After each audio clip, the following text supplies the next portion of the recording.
Bien le bonjour à vous tous et à vous toutes. Alors j'aimerais partager avec vous quelques informations, quelques anecdotes aussi, en relation avec la loi de synchronicité, hein, les fameux signes, les hasards et les coïncidences dont on entend beaucoup parler dans les milieux spirituels. Donc si je partage avec vous quelques anecdotes de mon vécu, ce n'est pas dans le but de vous raconter ma vie, mais c'est surtout pour vous montrer que lorsqu'on porte attention à ces signes, à ces coïncidences, à cette synchronicité, on a des réponses à nos questions, on a des solutions à nos problèmes qui se présentent, hein. Donc nous vivons dans un univers, on peut dire, on pourrait appeler ça un quantum d'énergie, donc voilà, plein d'énergie, et une énergie de vie. Et il y a, nous, dans ce monde, dans ce quantum d'énergie, nous ne voyons que 5% de la réalité. Il y a 95% de la masse de l'univers qui n'est pas visible. Et c'est pourtant celle-ci qui donne la vie à la partie visible, hein. Notre corps, par exemple, ne représente que 5% de la masse de notre véritable corps, hein, puisque nos sens ont été limités. Alors que si on avait si on retrouvait cette fréquence ADN qu'on avait à l'origine, donc qui est notre véritable héritage divin, on pourrait percevoir d'autres choses, ressentir, hein. Par exemple, quand on regarde les étoiles avec une longue vue, ben, on voit ces étoiles, donc on peut tirer des tas de conclusions, parce qu'on voit les photons qui révèlent cette lumière. Mais on n'entend pas les phonons. Les phonons, c'est-à-dire les phonons qui sont des quantas aussi, des quantas phoniques, qui nous permettraient d'entendre le son et la vibration des étoiles. Or, tout notre univers est structuré à partir du son, à partir du verbe, le fameux Om originel qui va prendre différentes formes, différents rythmes, différentes fréquences. Donc on peut dire qu'à l'origine, il y a quoi? Il y a la conscience de l'un, l'être, et il y a le verbe. Le verbe qui est, qui est tout d'abord, qui s'émet sous forme d'ultrasons, qui devient un son. Le son va créer une mélodie. La mélodie va déclencher, va transmettre des informations génétiques qui vont se transformer en lumière, en ondes, particules, et les particules vont s'assembler pour créer une forme matérielle qui résulte de cette vibration. Donc tout l'univers est un grand opéra. À l'intérieur de la Terre, il y a un cristal vibratoire qui émet une musique ultrasonique. On ne l'entend pas. Certains animaux, par exemple, comme les chiens et tout ça, entendent des sons, des ultrasons que nous n'entendons pas, parce que nous avons notre mental qui est là aussi, qui fait un petit peu barrage. Donc il y a une mélodie qui vient du cœur de la Terre, qui s'émet, qui traverse toutes les couches de la Terre, qui traverse tout et qui va rejoindre la mélodie des sphères, puisque chaque planète émet une mélodie particulière, de la même façon que chaque région, par exemple de France ou d'étrangers, émet une musique particulière. C'est ce qu'on appelle les musiques ethniques, la musique folklorique. Elle est différente dans les rythmes. Regardez, les rythmes africains sont différents des rythmes amérindiens ou des rythmes hindous, parce que ce sont des mémoires de la Terre. Donc on peut dire que chaque ville émet une mélodie ou une cacophonie qui est entendue par les forces angéliques et qui va avoir un impact, puisque la vibration va modifier les particules de lumière. Donc on peut dire que le son est la base même de la structuration. C'est pour ça l'importance pour nous aussi de nos pensées, de tout ce qu'on émet par la parole qui engendre des formes pensées qui vont se matérialiser avec le temps. C'est la façon de la création pour exprimer la vie, ça passe par l'ultrason et le son. Donc c'est bien, donc voilà. Donc à partir de là, vous voyez, on peut voir que bon voilà, tout est relié. Donc là, par exemple, voilà, vous avez votre corps physique, vous ne voyez que 5% de votre réalité, votre corps physique, qui est une partie de votre âme, une partie de la lumière de votre âme qui est densifiée. Et vous avez autour de vous, vous avez un quanta d'énergie extraordinaire qui est structuré, où il y a ces hiérarchies qu'on appelle les Agnidevas, Les anges qui sont des forces. Et ces forces-là, ces forces angéliques, ces forces invisibles, qu'on appelle aussi, c'est parfois les fées, les lutins, etc., selon les éléments, ces forces-là sont toujours en œuvre, sont actives. Vous voyez, sont fortement actives, et naturellement elles sont là. Mais si elles ne sont pas activées par notre attention, puisque l'attention est créatrice, elle reste là, statique. Hein. Donc c'est la même chose quand vous allez dans un grand magasin, s'il y a des rayons, vous n'allez jamais. Il y a des produits qui existent et vous ne le savez pas, et pour vous, ces rayons n'existent pas. Ces produits n'existent pas. C'est la même chose au niveau de la conscience. Donc nous avons tous des anges, des génies servants qui sont là pour nous apporter de l'aide. Hein, des anges gardiens aussi, des êtres qui sur d'autres plans nous aident.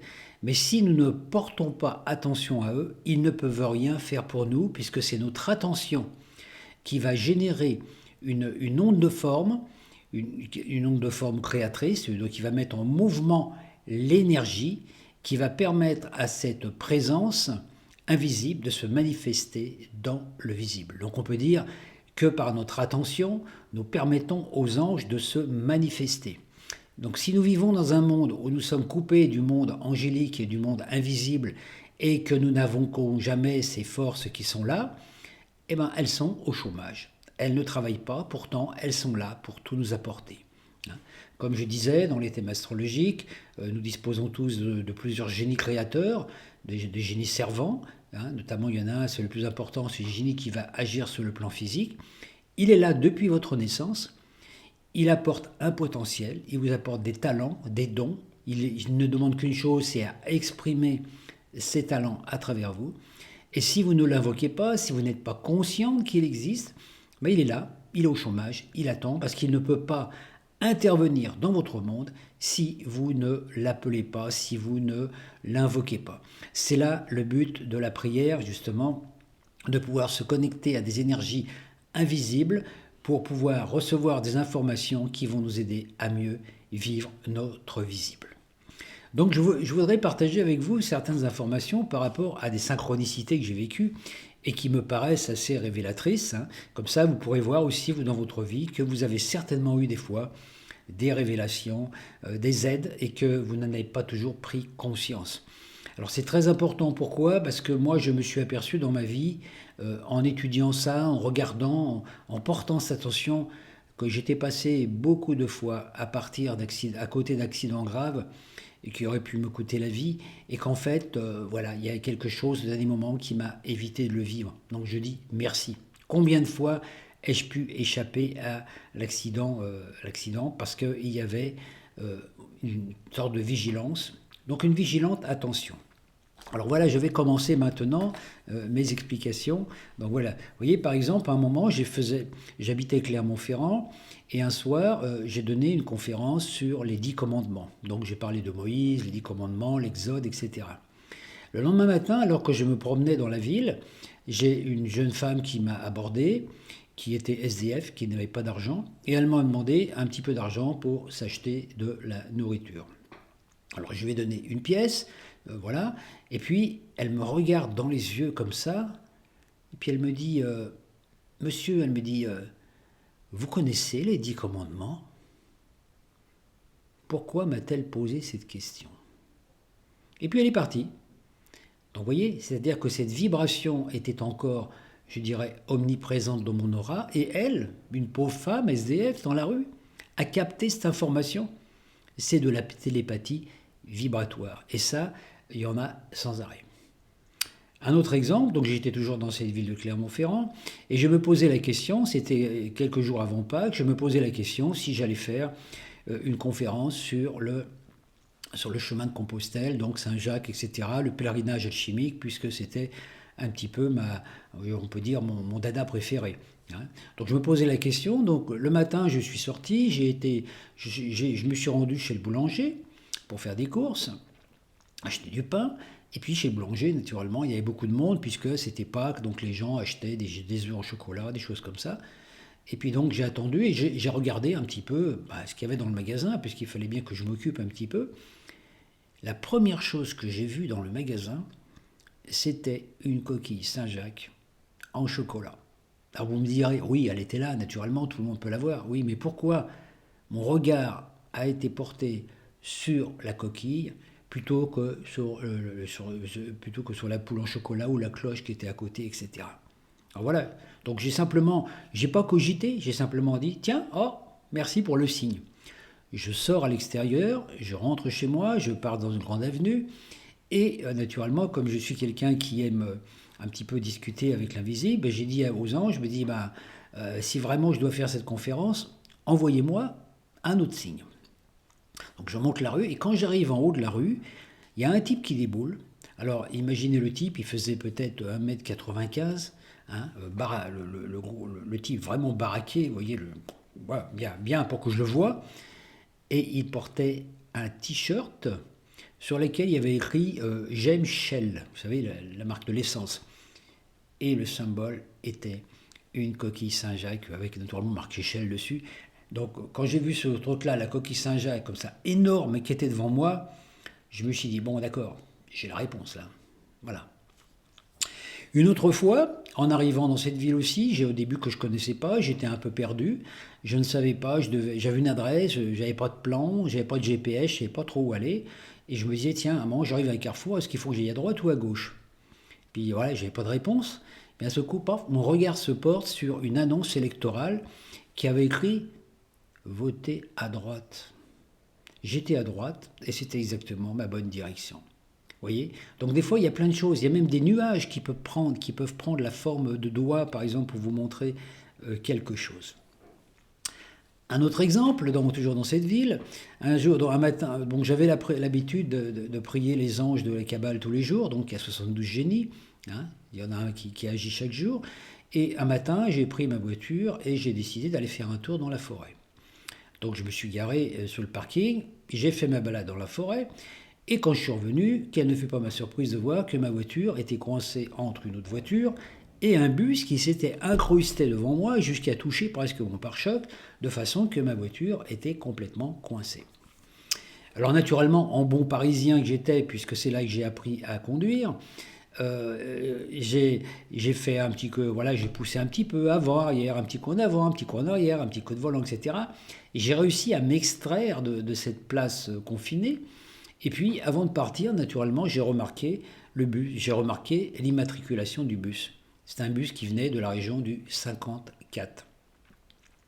Donc voilà, je suis parti, voilà, et donc j'arrive devant chez moi, je cherche une place pour me garer. Impossible de trouver une place. Donc j'ai tourné en rond pendant un bout de temps, quand d'un seul coup, j'ai vu une place qui était juste un peu, vraiment étroite, hein, vous savez. Donc voilà, juste la place de la voiture. Donc là, c'est pareil, j'ai utilisé mes talents de chauffeur parisien et j'ai réussi quand même à incruster ma voiture dans voilà, un petit coup en avant, un petit coup en arrière. J'ai réussi quand même à rentrer ma voiture dans l'emplacement qui était relativement étroit. Et donc, après, je suis sorti de la voiture, j'ai regardé pour voir si ma plaque d'immatriculation ne touchait pas le pare-choc de la voiture devant. Et c'est là que j'ai vu que la voiture devant était immatriculée 54. 2 fois, en l'espace de peu de temps, 54. Je rentre chez moi, et donc je me dis, tiens, voilà, tiens, c'est l'heure où peut-être je vais faire je vais faire mon invocation à l'ange. Je prends mon livre des anges, je regarde l'ange qui régissait ce jour-là, c'était l'ange 54. Et en lisant la prière de l'ange, j'avais la réponse que je cherchais depuis le matin. Voilà comment les synchronicités se passent. Un autre exemple, un jour, alors que j'étais en train de partir, je devais partir au Québec, donc j'attendais que l'agence de voyage elle ouvre pour pouvoir acheter mon billet. Et puis comme j'étais vraiment en avance, et que je n'aimais pas trop attendre, je me suis dit tiens, je vais en profiter pour aller au cinéma. Excusez-moi. Donc, je me décide d'aller au cinéma, donc il y avait Merlin l'Enchanteur. Puis moi j'aime bien Merlin, donc même si c'était un dessin animé, je me dis tiens j'y vais. J'arrive dans le cinéma, il y avait 2-3 personnes, une salle de 600 places, vous voyez le truc, hein. Et puis naturellement la publicité avait commencé, donc il faisait un peu noir, donc j'arrive, à tâtons et je m'assois sur une place. Et au moment de m'asseoir, je m'aperçois qu'il y avait quelque chose sur le siège qui me dérangeait. Donc un catalogue, je le retire, je le pousse, je regarde mon film. À la fin du film, la lumière s'allume, je me lève, et puis je vois ce catalogue, je dis tiens, je vais regarder ce que c'est. C'était un catalogue de publicité sur les voyages au Québec. 600 places, 3-4 places de prise. Je m'assois juste sur la place où il y avait ce catalogue. Vous voyez, comme quoi les synchronicités sont toujours là. Alors, il y a aussi d'autres synchronicités, par exemple, qui m'ont aidé beaucoup dans ma vie. Par exemple, quand je suis arrivé au Québec, j'avais liquidé toutes mes affaires en France, je voulais m'installer au Québec, je n'avais pas encore de visa de résidence, j'étais juste un touriste. Et naturellement, je cherchais du travail parce qu'il fallait que je gagne un peu d'argent, etc. Donc j'avais liquidé à Paris un magasin de la Vie Claire dans lequel j'avais été gérant pendant 2 ans. Donc un matin, donc je me suis levé et je ne voulais pas passer mon temps à aller à la NPE au Québec parce que de toute façon je n'avais pas le droit de travailler. Donc je me dis tiens, je vais acheter du pain. Donc je me rends dans une boutique biologique, je vais acheter un pain bio et au moment de sortir, je croise un type. Le type me regarde et me dit on se connaît. Effectivement, ce monsieur, je ne me rappelais pas trop, et puis voilà, en discutant, on se rappelle. Ce monsieur était un client de mon magasin de la Vie Claire de Paris. Il venait m'acheter du pain une fois par semaine, donc on se voyait très peu. Il venait, il prenait son pain, bonjour, au revoir, il partait. Donc on n'avait pas eu vraiment un gros dialogue. Et là, on se rend compte, à 5000 km de distance, dans un magasin bio, quand même, bon, voilà, ça facilite le dialogue. Donc on commence à discuter. Et au moment de partir, il me dit tiens, si vous voulez manger dans un bon resto, je connais un bon resto végétarien à Montréal. Donc il me donne l'adresse. Voilà, j'enregistre l'adresse. Le dimanche, je me rends à une conférence qui a été donnée par le maître Omram Mikhail Ivanov. Et au moment d'arriver à la conférence, je tombe sur un ami. Puis voilà, on discute et je lui explique que je cherchais du boulot et tout. Il me dit tu cherches quoi? Je dis j'en sais rien. Je dis je sais pas faire grand chose. Je dis tiens, je pourrais faire de la cuisine végétarienne par exemple parce que moi je sais faire de la cuisine chez moi. J'ai pas de diplôme mais je peux me débrouiller en cuisine. Il me dit ah bah justement tiens j'ai une copine qui a un magasin, qui a un restaurant bio qui vient d'ouvrir et elle recherche des cuisiniers, des gens. Donc il dit tu peux te présenter, tu vas de ma part. Tu me dis voilà, elle te dira voilà, tu verras bien. Je vais à la conférence, je ressors de la conférence, je retombe à nouveau sur mon copain qui était en train de parler avec une dame. Il me fait signe, il m'appelle, il me dit viens voir, viens voir, viens voir.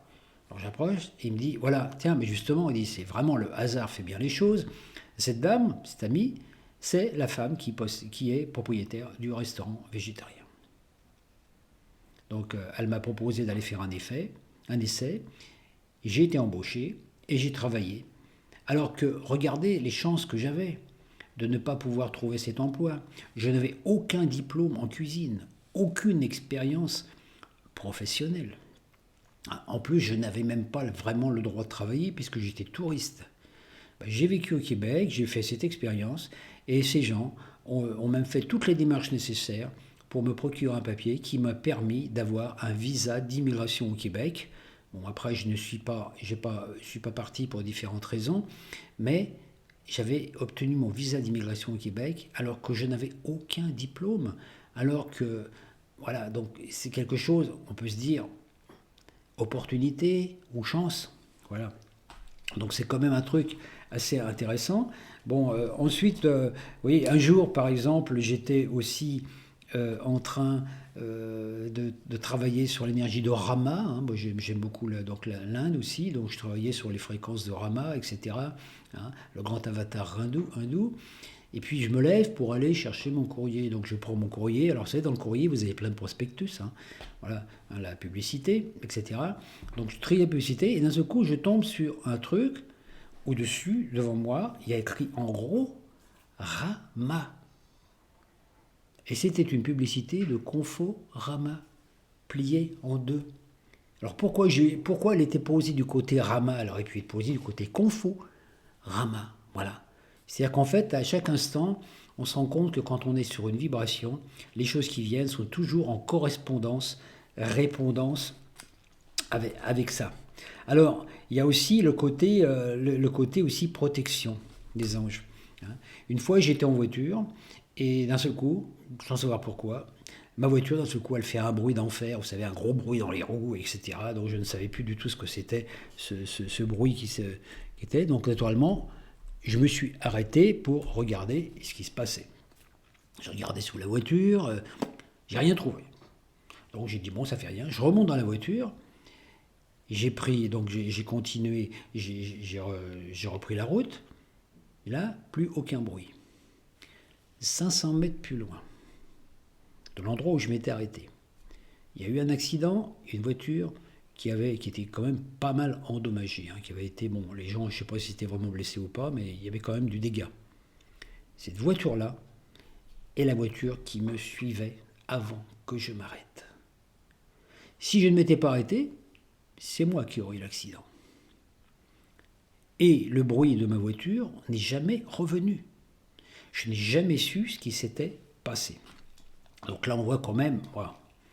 Alors, un autre jour, un autre exemple avec ma voiture, par exemple, un jour j'étais arrivé à Béziers, puis je me gare, le soir je vais au Formule 1, je vais dans un parking où il y avait des super bagnoles. Voilà, les super voitures, il y a même des voitures de course, etc. C'est juste en face, comment je veux dire, l'emplacement où il y avait la maison du royaume, vous savez, témoin de Jéhovah. Voilà. Alors je regarde ce truc là, voilà, et puis je me gare, voilà, et puis bon, je passe ma nuit à l'hôtel.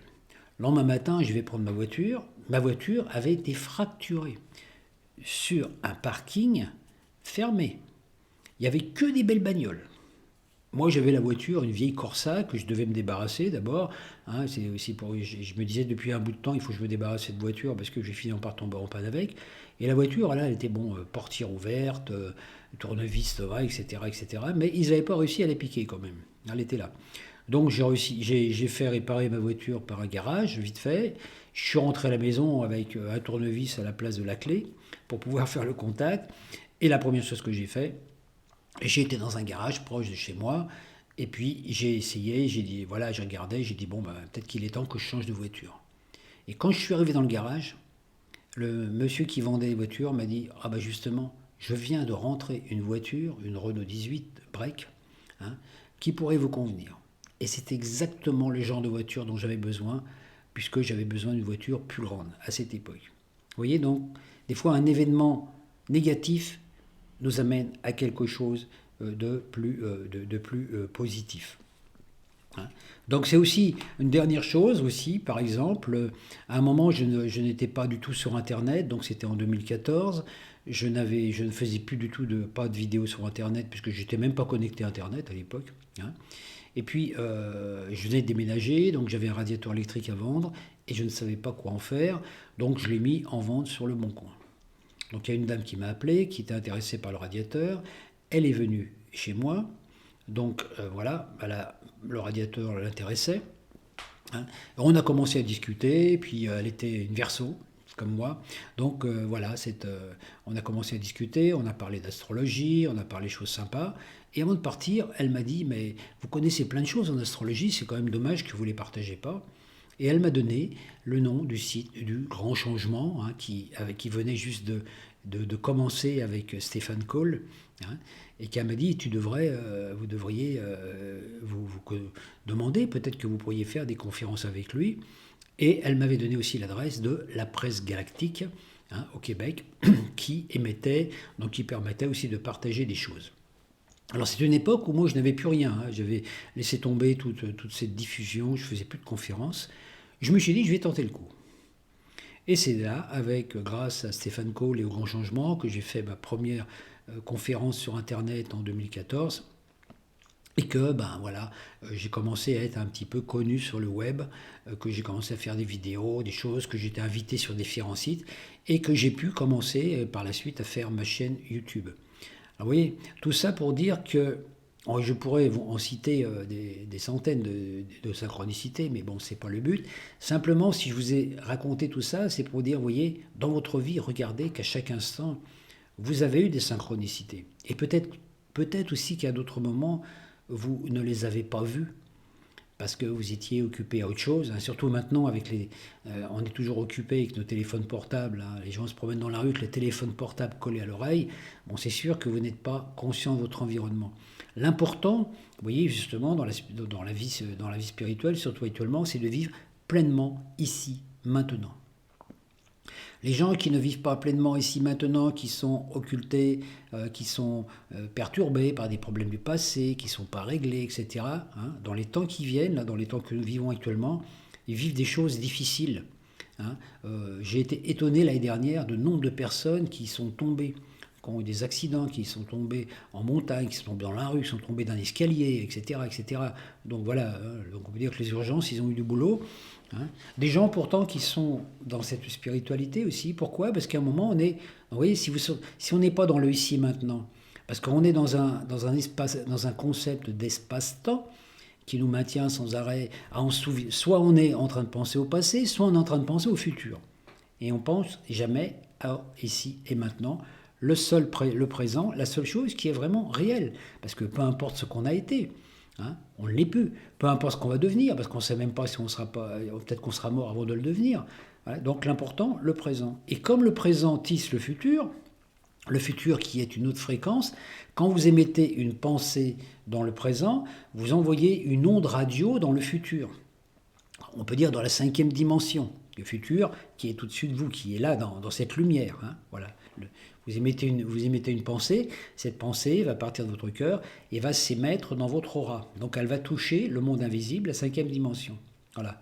Hein. Et cette pensée va tisser une trame qui va vous amener une information, hein, qui va vous aider justement par le biais d'une synchronicité. Donc tant qu'on émet des pensées du passé, on reste prisonnier dedans. Regardez, par exemple, on est prisonnier par les traditions, par les croyances. Vous voyez, par exemple, à notre époque, on dit « Ah ben il y a eu une première guerre mondiale, il y a eu une deuxième guerre mondiale, il y en aura sûrement une troisième, puis une quatrième, etc. » Hein, on n'arrive pas à imaginer un seul instant qu'on peut vivre autrement.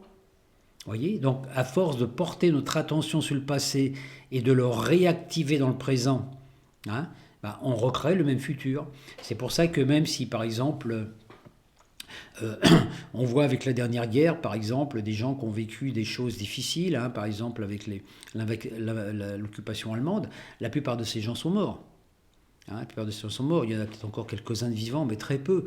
Hein. Donc voilà. Donc toutes les générations qui vivent sur Terre n'ont pas connu la dernière guerre. Mais à force de regarder des trucs, ah là là là là, on regarde comment ça s'est passé, Hitler, les camps de concentration, tatati, tatata, on n'arrête pas de ressasser ça, en pensant que ça va ouvrir la conscience des gens. Mais c'est faux, complètement. Et vous avez des gens maintenant de votre génération qui en veulent encore aux Allemands parce qu'ils ont fait du mal à leur grand-père ou à leurs parents. C'est complètement incohérent, ces choses. Comment on pourrait en vouloir à des gens qui n'étaient pas nés à l'époque où ça s'est passé? Et c'est comme ça qu'on est prisonnier, au niveau du collectif, mais aussi au niveau individuel. Hein, ce qu'on a vécu pendant l'enfance, ce qu'on a vécu dans nos vies passées, etc., etc., etc. Ok, peu importe ce qu'on a vécu, peu importe qu'on ait été un grand pharaon ou qu'on ait été un mendiant, peu importe. Ce qui importe, c'est que tout cela a tissé une trame qui fait qu'aujourd'hui, on est ce qu'on est, avec une capacité de choisir. Donc l'important de voir, c'est qu'on fait toujours des choix par rapport à nos croyances, les croyances qui sont inculquées en nous dès notre naissance, hein, même dans le ventre de notre mère, hein, par exemple, voilà, si notre père se dispute avec notre mère, qu'on est dans le ventre de notre mère, on peut penser que c'est notre faute. Donc plus tard, on va avoir cette culpabilité. Donc voilà, ça commence déjà dans le ventre maternel, puis ensuite pendant l'enfance, l'école, l'éducation, etc. Un amas de croyances. Alors on peut se dire, oh là là, toutes ces croyances, comment m'en libérer? Premièrement, en prendre conscience. Donc c'est pas de juger les croyances en disant, ah, c'est la faute d'un tel, un tel et tel. Ça, c'est pas très important de juger les croyances, ça apporte rien.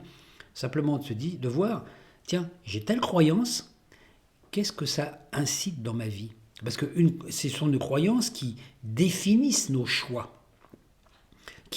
Voilà, on choisit toujours par rapport à nos croyances des choses, que ce soit des croyances religieuses, des croyances voilà, quelles qu'elles soient. Donc on est limité par nos croyances. Donc au bout d'un moment, c'est pas de se dire je vais me rejeter la croyance, mais tiens, ah, j'ai telle croyance, hein, Par exemple, la croyance, attention, l'avion c'est dangereux, je peux mourir en avion. C'est une croyance aussi, parce que tout le monde ne meurt pas en avion. Je crois à ça. Donc qu'est-ce que ça déclenche dans ma vie? Ça déclenche le fait que dans ma vie, je ne prendrai jamais l'avion parce que j'ai peur de l'avion. Alors que c'est un concept. Tout le monde ne meurt pas en avion. C'est la même chose pour les maladies. Vous voyez? Par exemple, j'ai peur de la grippe, donc je vais pas aller, je vais pas rencontrer des gens. L'hiver, je vais rester cloîtré chez moi, je vais faire attention, etc., etc. Donc on se rend compte qu'on est conditionné par nos croyances. Et donc c'est ainsi que nous, chaque être humain, en tant que souverain, empereur, on crée notre propre empire et qui peut être un enfer. Donc au bout d'un moment, il faut prendre conscience de nos croyances, de ce qui nous limite, et puis dire, cette croyance-là, je n'en veux plus. Voilà. Donc en fait, dès l'instant qu'on se libère de toutes les croyances, on retrouve notre liberté. On n'a jamais été prisonnier que par nos propres projections. Nous sommes dans une matrice qui contient un quantum d'informations erronées. Quand nous leur portons foi, quand nous les transformons en croyances et que nous leur donnons de l'attention, elles deviennent notre réalité. Nous sommes comme l'araignée au milieu de sa toile et c'est nous qui tissons les trames de notre destinée. Voyez? Donc ça, c'est valable dans tous les sens. Et sur le plan des synchronicités, c'est la même chose.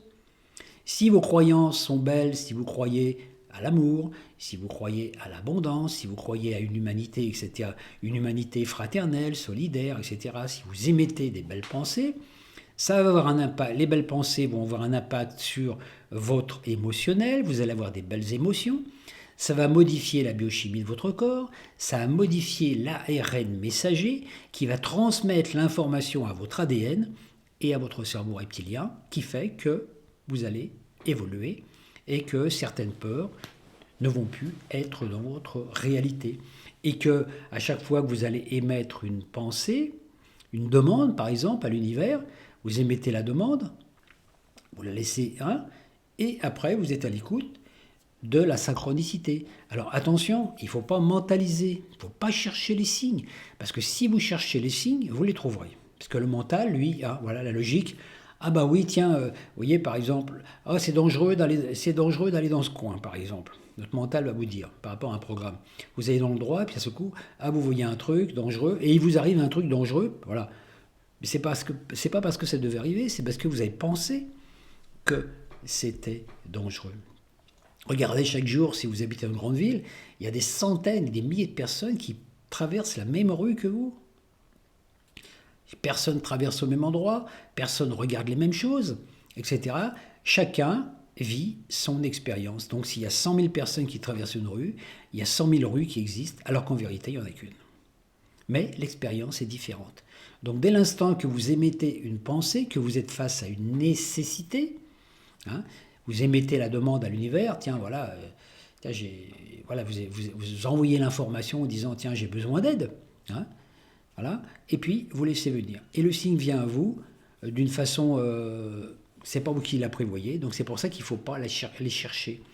Comme là, je disais tout à l'heure, par exemple, par rapport à la coquille Saint-Jacques en chocolat, je ne cherchais pas de message ce jour-là. J'étais simplement venu acheter du pain et mon regard s'est porté là-dessus. Il ne s'est pas porté sur autre chose parce que j'étais dans cette fréquence vibratoire de Saint-Jacques à cette époque. Donc servez-vous de cela à chaque instant. Vous voyez, donc le principal c'est de surveiller vos pensées pour ne pas tisser une toile d'un mauvais destin, et puis de percevoir qu'à chaque instant les synchronicités, les messages qu'on appelle les hasards, les coïncidences sont toujours là. Donc on peut dire que rien ne nous arrive par hasard. Et quand on n'est pas centré dans le présent ici maintenant, qu'on a la tête prise dans des problèmes du futur, qu'est-ce qui va m'arriver demain, comment je vais payer cette facture, etc. Ou alors du passé, régler des problèmes de famille ou des problèmes relationnels qu'on a eus, etc. Ou des problèmes, automatiquement, on n'est pas présent. Et quand on n'est pas présent, c'est là qu'il peut nous arriver un pépin. Et comme actuellement nous sommes dans une période de réinitialisation au niveau du collectif, on nous demande des présents à ce qu'on fait à chaque instant, ici et maintenant. Et c'est là qu'on s'aperçoit qu'en fait, on n'est pas seul, qu'il y a des synchronicités, il y a des anges, il y a des aides qui viennent par des biais incroyables des fois. C'est vraiment, ça vient jamais comme on pense, hein. Les forces angéliques agissent toujours par l'intermédiaire des choses humaines, hein. Vous pouvez rencontrer une personne, par exemple comme pour l'histoire de ma voiture, ou une personne qui va venir acheter un radiateur et qui en fait va vous donner une information que vous avez besoin. Et c'est ça qui est génial. C'est un véritable jeu de piste. Mais ça demande une forme de vigilance, et la vigilance de nos pensées, ne pas émettre n'importe quelle pensée, être dans le présent, et puis être capable de se libérer des croyances qui ne vous apportent rien de bon. Voilà, je voulais partager ça avec vous aujourd'hui, puis j'espère que ça vous aidera à trouver les réponses à toutes vos questions.